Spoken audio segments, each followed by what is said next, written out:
Hello and welcome to Inside Music, episode number 131. I'm your host, James Shotwell, and this is probably the 10th time I've recorded this introduction. It doesn't always come together, folks, but I've been sitting here for about an hour trying to get this right, and maybe this time it'll come out. To begin, I want to give a special shout out to our listeners on YouTube. As we've been talking about for a couple of weeks now, all recent episodes of Inside Music are now available on YouTube, and very, very soon, within the next 10 days, the entire archive of Inside Music will be available online as well. To everyone else, it's just as great to have you here because you're in for a special treat. My guest this episode is my friend Alex Smith. He's an author, he's a merch seller, he's an all around great creative mind, and he's here to talk about his process. Alex has become known in the alternative music realm as somebody who tours a lot with the band Sleep On It, slinging merch and doing whatever else the band may need. He has been also become known for capturing those experiences through tour journals, which he posts online to his personal Patreon. Alex has made a side business out of taking those tour journals and turning them into books, which capture various points in Sleep On Its career. And you can kind of watch the band rise through Alex's own personal experiences. You know, even if the band's having a good time on the road, he might be dealing with something very personal that's kind of a struggle for him. And there's this beautiful way that he's able to capture both the highs and lows and how they often happen simultaneously that you don't really find in a lot of writing these days. So Alex is on the show to talk about the latest output of this effort, which is a book that captures Sleep On Its run as part of the final nationwide trek of Van's Warped Tour. He's going to talk about it a lot on the show, so I don't want to give it away, but Sleep On It was on the tour when they did that really impressive, extremely crazy 20 shows in 20 days run, and Alex talks about that. We talk about the future of the alternative music scene in a world without Warped Tour and how that was present or maybe not so present during the final trek itself. You know, I'm curious how artists and other people involved with the tour were feeling as they knew it was coming to an end and knowing that it's not going to be there in the future. Alex and I have been a part of the alternative scene for a long time, and we each have a little concern about where it's headed. And I think that that's something that's a problem that's broader in this industry, and we don't talk about it too much because we're losing the structures where we can talk about it. We don't really have a lot of communal gathering points, and with the loss of Warped Tour, there's one less, a big one.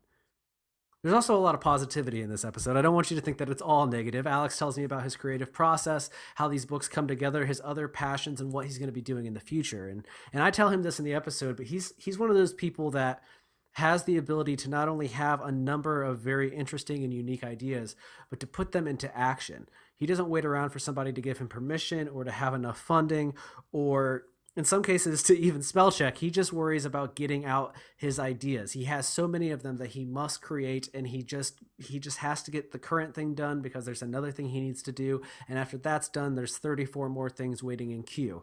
He is a non-stop creative machine, and he's going to hopefully shed a little insight into how that all comes together in this episode. Now, before we get there, I do want to tell you that this episode of Inside Music and all episodes of Inside Music are brought to you by Holix, the music industry's leading digital promotional distribution company. And what that means is that Holix works with record labels, publicists, managers, and independent artists from all over the world to share new and unreleased music without fear of piracy. To learn more about how they do this and gain access to a free 30-day trial, visit Holix.com. That's HAULIX.com. You can also follow Holix on Twitter at Holix, HAULIX, and you can follow the show at Inside Music Pod or Inside Music POD. Now, Alex tours a lot with Sleep On It, but since we've started uploading the show to YouTube, we've been getting into a lot of trouble with, copyrighted material. So the music you're about to hear is not related to anything Alex is a part of, but it sounded nice. So enjoy the music and then enjoy the conversation. Thank you so much for listening. Hopefully we'll have more conversations for you soon.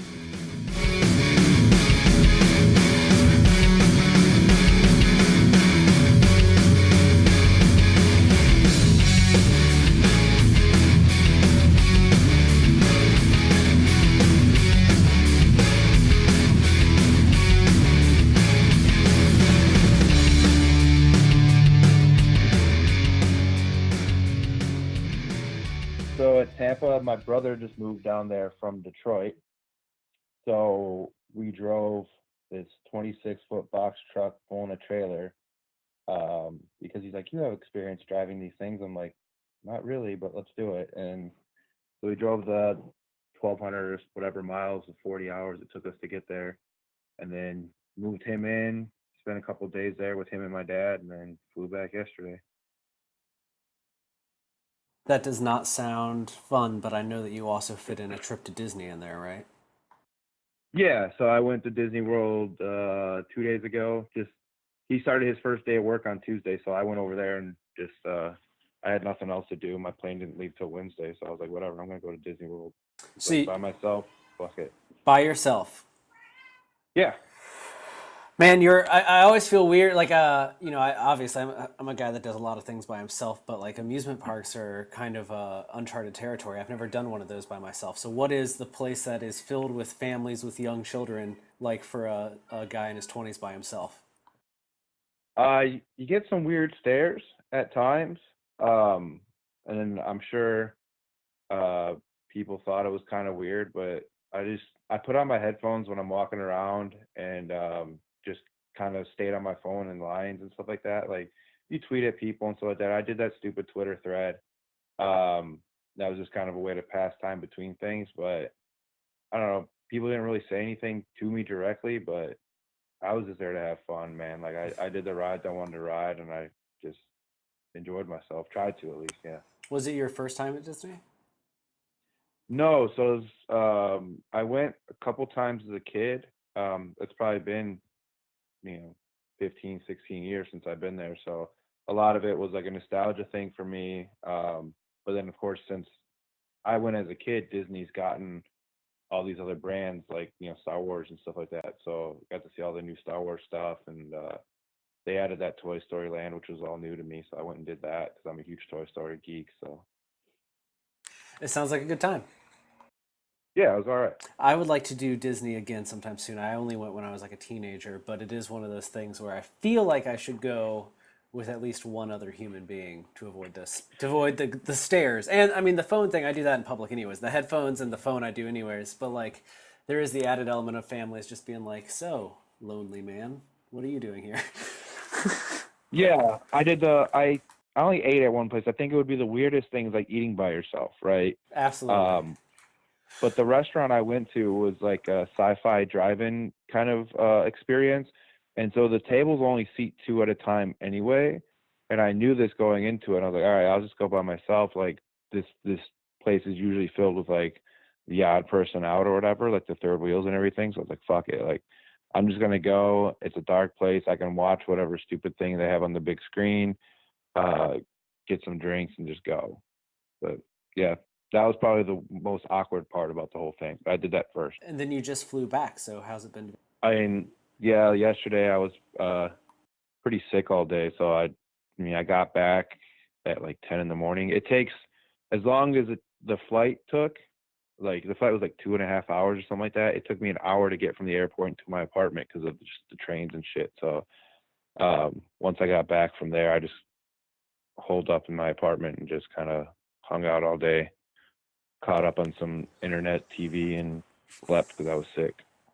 Well, I hope you're feeling better. Thanks, man. So how long are you home for? Like, when's your next excursion? That's kind of to be determined right now.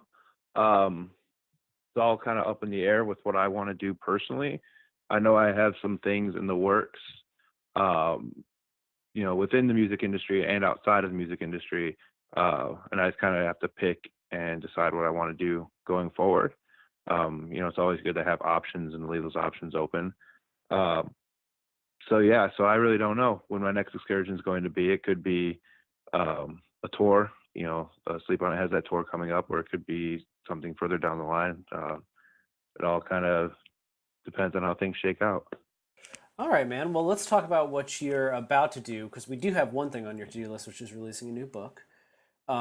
Yeah. What's the plan? Well, for starters, like tell people what it is you do because you are an author, but it's not like a novel. So, Yeah. So I travel as a merchandise manager, whatever you want to call it, for this band called Sleep on It. I've been doing it for 5 years now with them, and every time I go out, I kind of keep a daily journal, diary, whatever you call them, or whatever you want to call them. I call them tour journals, um, and it's kind of like tracking our day to day life on the road. So when I first started this back in 2013, 2014, it was kind of a way to keep in touch with my mom, so my mom didn't worry, and kind of a way for me to track just kind of what we're doing day in and day out, a way for me to track sales and like how well the band's doing sales wise.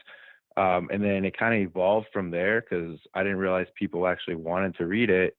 And then in 2017, when the band started like touring, big time touring, the full U.S. tours into Canada and stuff like that, I opened up my Patreon and started getting people to subscribe to it. And people now pay me to read about my day-to-day life on tour with the band. And whether that's the good stuff or the bad stuff, I try to keep it as honest as possible. So like, there are times where, I fuck up and do something dumb or behave in a dumb way or something like that. And I write about it. It's a way for me to decompress. And it's a way for people interested in the music scene to really get to know what it's like to be a band starting out, at least from my perspective. And how many have you released so far? I have released 3 uh, tour journals as books. That goes back to 2017 when Sleep on It toured with As It Is and Grayscale in Rome, and then their tour, the Road to Riot Fest tour with State Champs, and then their other tour last year with Water Parks, and then the one coming out soon is the last Warp Tour, so Our Time on Warp Tour. What's the title for the new one? It is called The Death of Summer Tour Journals. Wanted to kind of stay away from using any potential copyrighted names, so I kind of it encapsulates like this whole feeling. It's the last full country Warp Tour, and for a lot of us growing up, and James, I'm sure you're part of this too, is Warp Tour was always, that was the mark of the summer, right? Like your summer's not summer without Warp Tour. Absolutely. So it's uncharted territory for a lot of us, what next summer is going to be like. So it kind of feels like it's just, it's done. It's the death of summer kind of thing. So I thought it was grim yet fitting. And I don't want you to give away the whole journey, even though people that have been reading your tour journals already know. But for the people listening, like, give me a little insight into like what that arc is like. So I assume that going into it, you're excited, everyone's excited, it's good times. But then you had this huge stretch of shows with no days off. It was hot as hell, I assume, most days, or raining a lot. So what's kind of the narrative, like what is the emotional arc of the stories or this journey that you're releasing?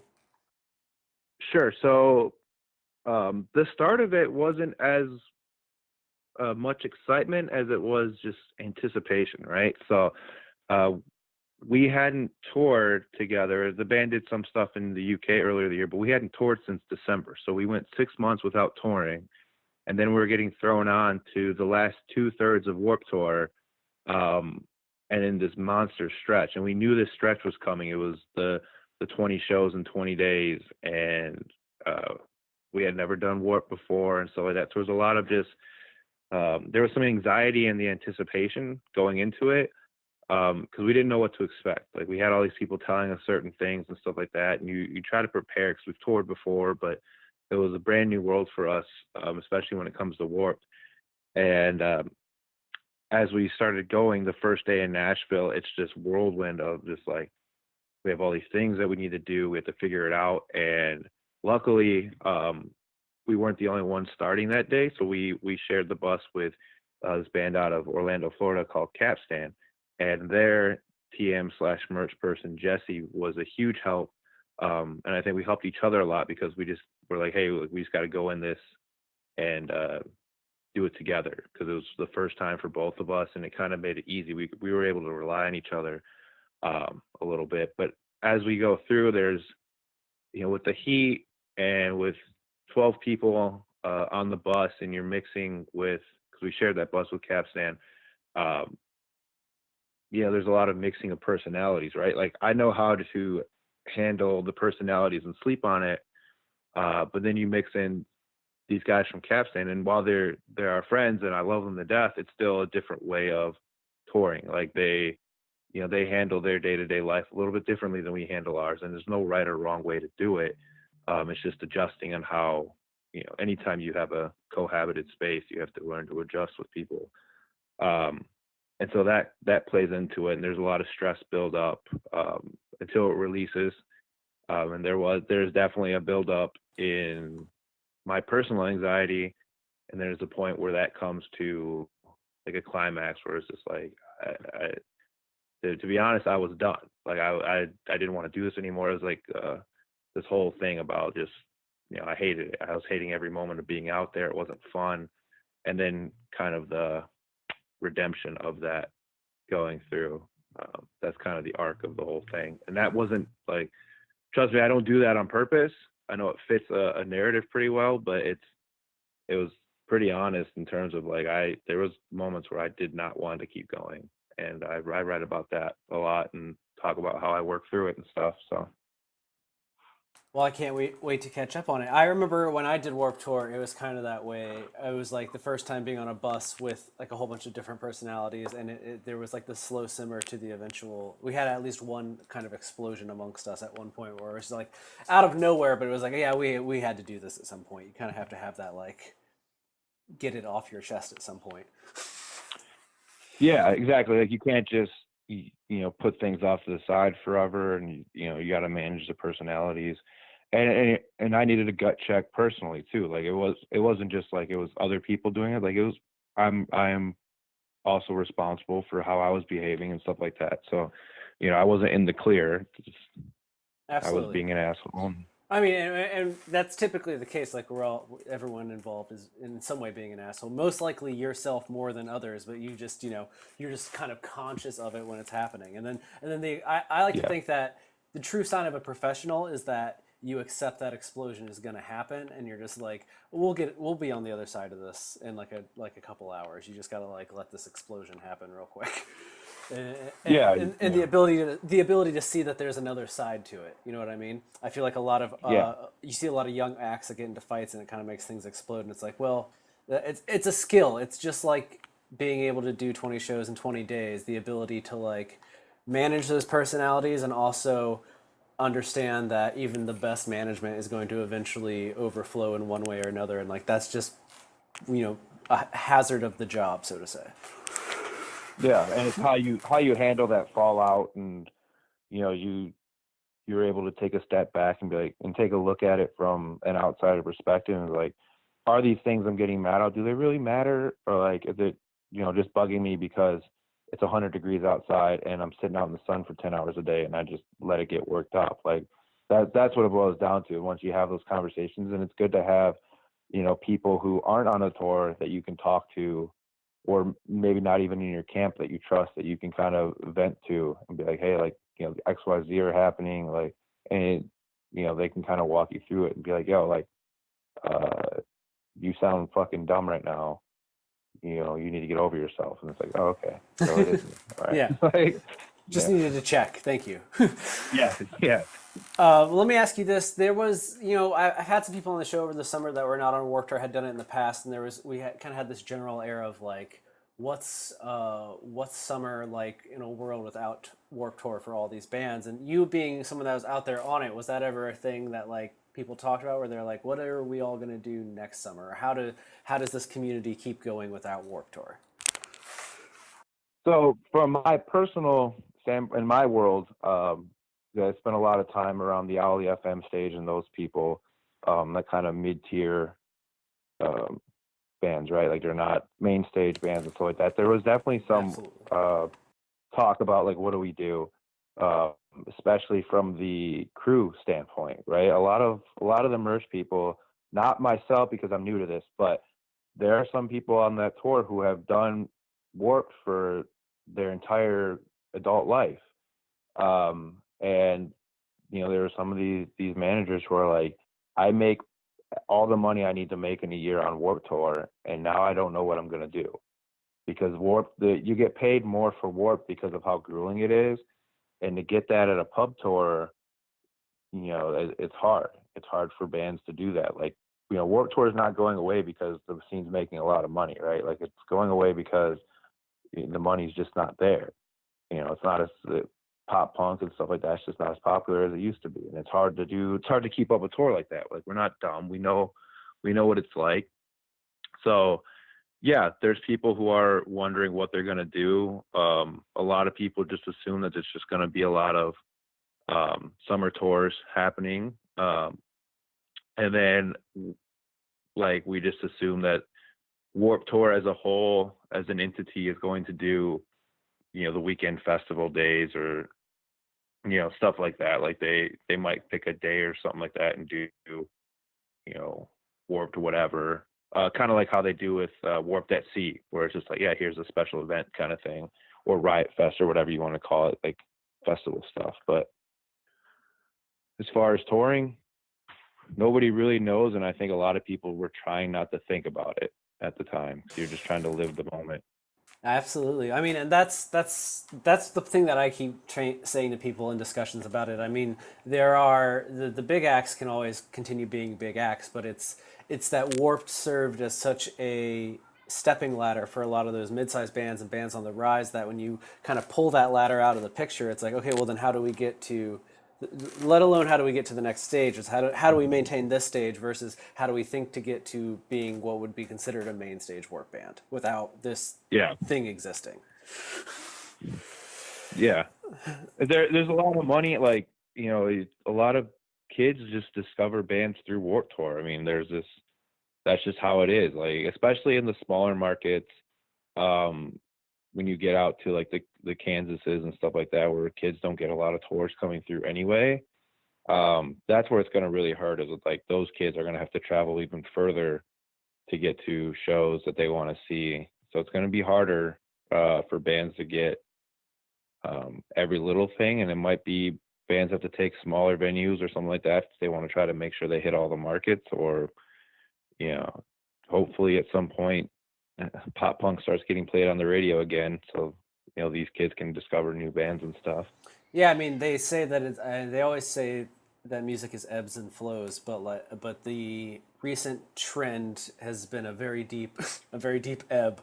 And it's crazy because it's not just Warped Tour. I've been working with a bunch of people to try to get a new music magazine going, and I had some of the elders of the music magazine space reach out to me recently and be like, "Why would you ever attempt to do that?"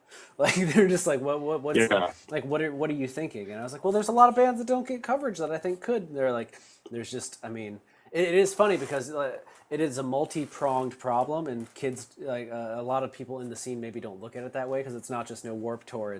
It's the, like you said, the lack of money that was going into it to begin with. Like, sponsors and advertising are all going other places. Like the other day, last week or 2 weeks ago, I saw this country star Cole Swindell here in Grand Rapids, and he was sponsored by Monster Energy, and I was like, so their money is like in country. You know what I mean? It's going to it's going to different places. So it's you've got to make people give a damn, and then you have to make businesses give a damn about the very small amount of kids that seem to care. Like, the scene is alive and thriving in certain spaces, but comparatively speaking, it's not. Yeah. The life of a rock star is not what it used to be, kind of thing. Even with people like, the New Found Glories and stuff like that. Like, I don't think a band today will reach that point of, not just New Found Glory, but like Blink-182 and stuff like that, where they're living in big mansions, or, the Good Charlottes and stuff, where they're living these lavish lifestyles and stuff. I don't see it happening, because pop punk is not popular, and that's kind of not popular in a mainstream sort of way, right? Where Yeah. my dad knows Blink-182, right? Like, but my dad doesn't necessarily know, even the big bands that were on Warped Tour this year. Like, he doesn't know Every Time I Die, or Mayday Parade even, and those are like the most massive bands that were on Warped Tour, right? Like, so And this it'll be a struggle. No, go ahead. Yeah, I was gonna say it'll be a struggle, and I think a lot of somebodies are going to try to emulate Warped Tour and do I mean, that's what Lyman wants, right? He wants somebody to kind of do what he did in their own way, because he acknowledges he's an old man. His time has passed. But yeah, it's gonna be like, what are these small festivals, like what Bloodfest out of Michigan or something like that, or even Riot Fest, who's already like an established band, like maybe they could do something in the future. We don't know. It's yet Yeah. to be seen. You got to find a reason to make people want to put money into it. And I guess the other argument is, I mean, and there's the counter argument that's like, well, the scene is, the way people consume music has changed. And so the idea of like, I mean, there are still kids that get into these very niche genres and they only listen to those bands and those genres. But there's also the idea that like a lot of these pop punk kids also like SoundCloud rappers. And like maybe the next iteration is some version where we find a way to mix these two ideas, because Warped Tour in a way has been so ostracizing in a way for a lot of bands, where it keeps them out of other festivals almost, because they spend a whole summer on Warped Tour and they don't end up having any opportunities to maybe vie for a spot on these more mainstream festivals. And so it's kept the scene kind of separate. And I think consumer behavior these days is a lot more blended together, and a new iteration kind of has to address that. Yeah. In terms of Warped Tour, there was one act, I guess, like Youngblood out of England. I think Yeah. he's from England. He did that, and Chase Atlantic also did that, where they like Chase Atlantic did Lala. Yeah. Lollapalooza here in Chicago, where they left Warped Tour the last 3 days because they were going to Lollapalooza, and they have that kind of bridging sound. Youngblood, he left for 4 days during that stretch, 4 or 5 days, because he went and did a couple shows in Australia. Like, I mean, so these bands are like, they're busting their asses, but there are some bands that are at least making the transition from the Warped Tour band to these other ones, but they also have a very they have a more pop sound. Like Chase Atlantic has the more of the R&B. Youngblood has more of like the Arctic Monkeys kind of sound and stuff like that. They're great people and great acts, so it makes sense that they're making that transition. Which kind of reminds me, I was listening to satellite radio when I was in Tampa, and there's a station, Alt Nation, and they're like, oh, it's all the new alternative music and stuff like that, but you never hear anything in the pop punk scene or anything from that. But I was listening, and I was there was a song that was on. I was bopping my head. I was like, man, I feel like I know this song or whatever. And then I was listening for a second, and it was Youngblood. And I was like, holy shit! It's like Youngblood's on Alt Nation. Like maybe there is some hope, right? That people are acknowledging these acts that are just coming up and stuff like that. Like, no, you're absolutely right. Alt Nation usually is playing like, what I would call like the hipster rock, like the Bonnaroo stuff or whatever, like Mumford and Sons, stuff like that. Which, nothing wrong with that music, just it's popular and stuff like that. Absolutely, and I mean that's the greatest hope there is, because you're right. Like those Every Time I Dies, the Mayday Parades, even Taking Back Sunday, they are definitely like late phase bands where they might chug out more albums or they might take breaks, but like they have a fandom that's built in, but they're never going to have a realistic shot at becoming like a gigantic band. Like that window of opportunity has passed in terms of their youthfulness. So it's like it has to be something way younger that the kids have to get behind and then make it become a big thing. Because I mean, what's the last? You have 21 Pilots is probably the last band the scene produced, I guess, and that's pretty genre crossing. So and I think Chase Atlantic could be the next one, or Youngblood. They're both great. Yeah, and Fueled By put a lot of eggs in the Front Bottoms basket, and I think that's paying off to some degree, because the Front Bottoms have that. They've made appearances on like Lollapalooza and stuff like that, Sure. So they have some cross genre, especially with their newer stuff. Their older stuff, I don't think would ever be popular, but that's how the Front Bottoms work. So. Yeah, and they've moved up. You understand this because you're from the touring world, but I always look at it like venue size. I'm always, like some of the Warped Tour headliners this year. It's like these are all great bands, but they're also all 1,500 cap headliners, and Front Bottoms have moved up to like 25 to 3,000 cap rooms. So it's like they have gotten ahead. Yeah, and I think the closest band we have that was on a main stage in Warped Tour that's going to make that step, I truly believe, is State Champs. They have, they're doing that run with Blink, and I think, are they doing something with Fall Out Boy, or is it just Blink? No, I think they're doing a few Fall Out Boy dates too. Yeah, they got shoved in there. Like they're getting put in front of these already established massive bands, and then that hopefully will garner them into the next step, right, where they can be the next 3,000 cap room plus. Band kind of thing, and living in Chicago, man, the other day I got on the train It's like a week or so ago. And the train was just packed. And I was just assuming it was a Cubs game or whatever, but I was looking around and there was nobody in a Cubs jersey. I live just north of Wrigley Field. And so I pull off my headphones. It's like, hey, is there a game today or something? They're like, no, it's a Bon Jovi concert, or U2 or something like that. I'm like, are you kidding me? I was like, they're playing Wrigley, 30 years later. I was like, man, like people, like the music that you want to like, right? But it's like people are still shelling out cash to go to Wrigley Field to see Bon Jovi or U2 or whatever it was. Hey, I mean, Like, if they're willing to support it, they're willing to support it, right? Like that's what every genre yeah, needs. yeah, I know a ton of people that are flying in to see Fall Out Boy at Wrigley this weekend. yeah. And that's cool. I mean, Fall Out Boy at the home show and stuff like that. Like, not faulting anybody for playing Wrigley. I just No, absolutely. I mean, it is kind of thing though. There was an article in Rolling Stone like a year or two ago that was called like who will play the arenas, and it was this idea that all those like extra late stage legacy bands, like some of those acts you just named, it's like well those they can't do more than like another 5 to 10 years. So like after that point, like who's gonna play these monster venues? Like who's gonna fill these places?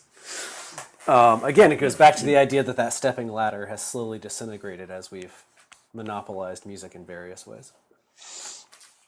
Let me ask you this, man. I want to get back to you because I want to pull it back to you in this book. When does it come out? So by the time that this podcast comes out, it'll be out. So I guess you could say it's out now. Yeah? Yeah, so if you go to themerch.life/shop, it's there. It's there right now. And so I'm doing a limited time offer. I guess I haven't announced this on Twitter or anything yet, but for the first handful or however many supplies I have of people that buy the book, they'll get it signed, and they're also going to get my tour survival guide, which is that mini book I did earlier this year about how to travel the country when you're broke. That has like cool drawings and shit by my buddy Will. But so it's like a package deal, $20, you get them both. I'll sign them, whether or not you want them signed. I'm going to write them anyway. So yeah, that's the big news here. That's exciting. And then you're gonna keep writing for the Patreon, don't you? Like when you're not on the road, do you still write? I try to if I have stuff to write about. And that's patreon.com/tour journals for anybody interested in seeing what I have. The Patreon's the whole sign up, pay what you want stuff, but I do it. I specifically have my Patreon as pay when I decide I put content out that's worth paying for. So I don't do the monthly subscription. I do the pay by post. And in that case, for situations like earlier this year, before Warped Tour started, I hadn't posted since March or something like that. So April, May, June, I didn't post anything because I didn't really have a lot going on. I was working a full-time job and stuff. And I don't want people to give me money if I'm not producing content. So some benefit there. So if you sign up to the Patreon, it's kind of like a trust thing. Trust me to only charge you when I put out content that's worthy of being charged for. So whether that's an album review I decide to do, or if I decide to do some interviews, or I go and travel for a couple weeks on my own, not necessarily music related, but traveling related, which I guess when you boil it down, that's what my writing is. It's a travel blog. Well, let me ask you this then: if you don't end up on tour this fall, then what becomes of Tour Journals? I mean, do you see yourself writing other books? I mean, I think I ask you this all the time, but we haven't done a podcast together yet. So, like, what's Alex removed from the road do as a writer? So I did have the tour survival guide tied into touring still tied into touring. Okay. Let's see. What do I write about if I'm not touring? It's up in the air. I have a video coming out soon whenever I finish editing it about my diving into screen printing. It's music adjacent, but it's not touring adjacent. So it's like, how does somebody start in doing screen printing stuff? Yeah, I don't know. If it's not touring related, I really don't know. Those things always kind of pop up. I've written, well, you don't know, 'cause I'm about to tell you, but I've written things like short movies or whatever you want, short films and stuff like that I have sent to some friends in LA who have looked into making them. So maybe I get something like that coming up. But I don't know. It's never really I never really think about what I'm going to write until I sit down to write. It's kind of a weird quirk. So I guess Well, I'm always open to ideas. oh man, I wish I had like come with a bunch of ideas for you now. No, it's okay. If anybody's listening, you have ideas, feel free to tweet them at me. Maybe you should start a podcast. I hear those are popular. Yeah, I hear that's a new thing. Nobody's doing them yet. So. Yeah, I don't think there's definitely not enough content in the world, so you should probably produce more Yeah. of it. You know, I heard this thing this morning. I wanted to ask you about it because you're somebody. It was so funny. Yesterday, I was talking to somebody about something I was working on, and they were trying to be very complimentary. I don't take compliments well. I know that you don't take compliments well either. Yeah. So I'm gonna compliment you right now. But they were like I'm always so they were very kind, and they were like I always like that you are so you try to have so many ideas and make them all realities and stuff like that. And I said that's funny that you say that because I always feel like you, Alex, you are the person that I look to like that because the way I described it was this: I feel like you give one fuck less than I do, and like that allows you Yeah. to release content more quickly than I can. Like I care. I watched this the Gary Vaynerchuk video the other day where he told this kid perfection is a disguise for insecurity, and like you're not chasing perfection of something, you're just insecure about the thing you're trying to do, and that hit home. And I realized I was like, I like to think that I'm somebody that never gives a fuck and just like chugs out content. And anyone that listens to this show is probably sitting there thinking like that's absolutely true. But you seem to give one less than me, and it opens up like Pandora's box of your abilities, and it's something that I'm very envious of. Well, well, I appreciate that. Yeah, like it really like, yeah, I guess it's, I don't really care what other people seem to think. Like I do to a degree, right? Because you're not going to build an audience if you just don't care about the audience, right? Like I care, and I care about people on an individual level. But when it comes to the stuff that I create, I really just like, I guess my muse in all this is actor, director, silent bobber Kevin Smith, and his kind of whole take on that. One of the only books I've ever read in my life, which I know it's weird coming from a writer to say I don't read a lot of books, but I don't.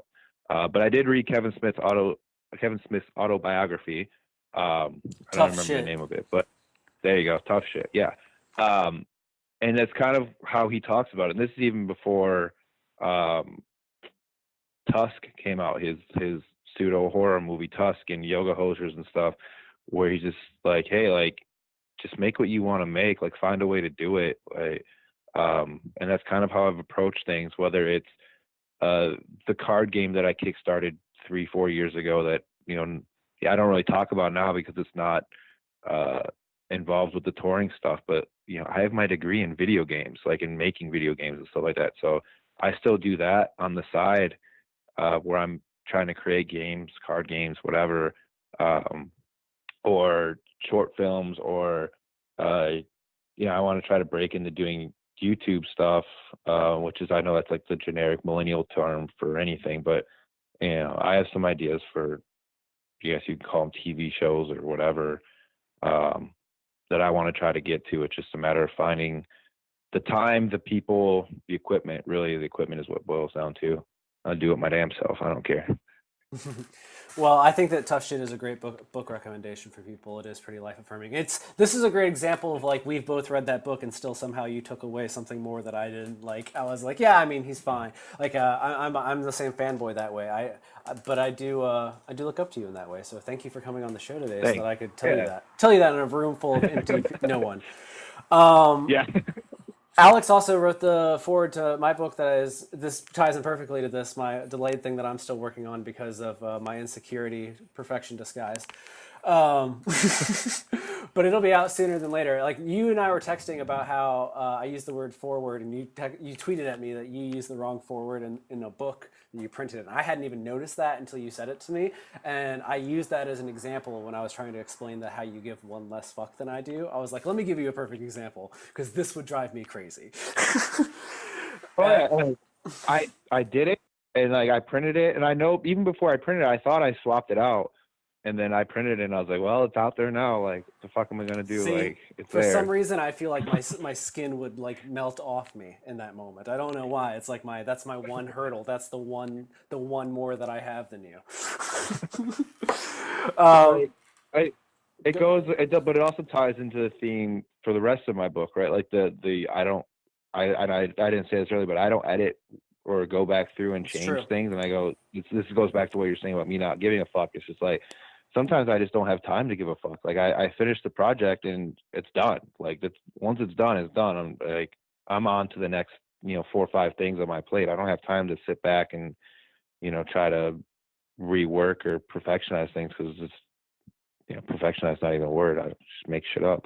But it's just trying to make sure I can just keep pumping stuff out, because I never know if anything ever catches the eyes of somebody, right? Like, it could be the next thing, but it's probably not the last thing, because it hasn't caught the eyes of somebody yet. So just keep throwing shit against the wall until something sticks.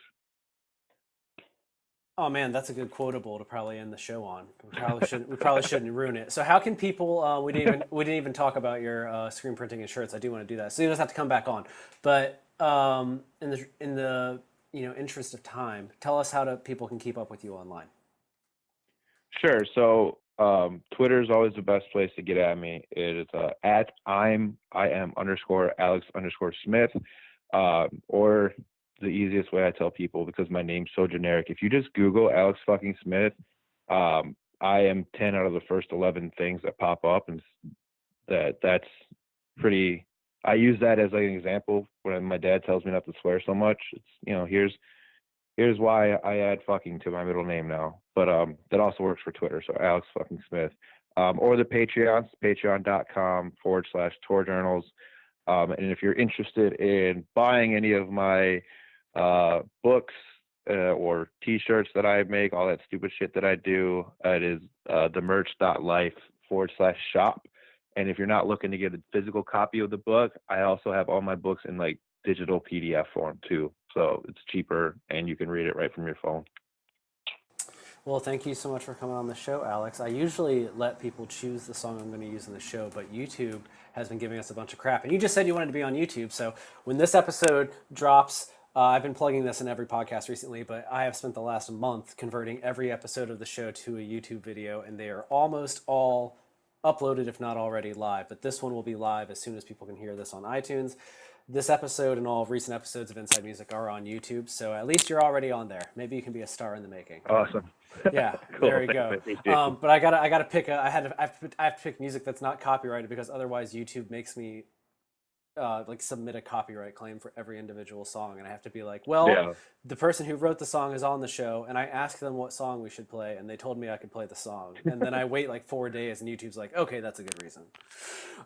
So I don't know what we're playing in this episode, but it's probably free, unless somebody out there wants to record an intro song for the show. That would be great. So let's plug that. You could make one too, Alex. You like making stuff. Music is not one of the things I make, but yeah. Me either, obviously. Okay, you have a great day, man. Thank you so much for coming around. All right, brother. Catch you later. Absolutely.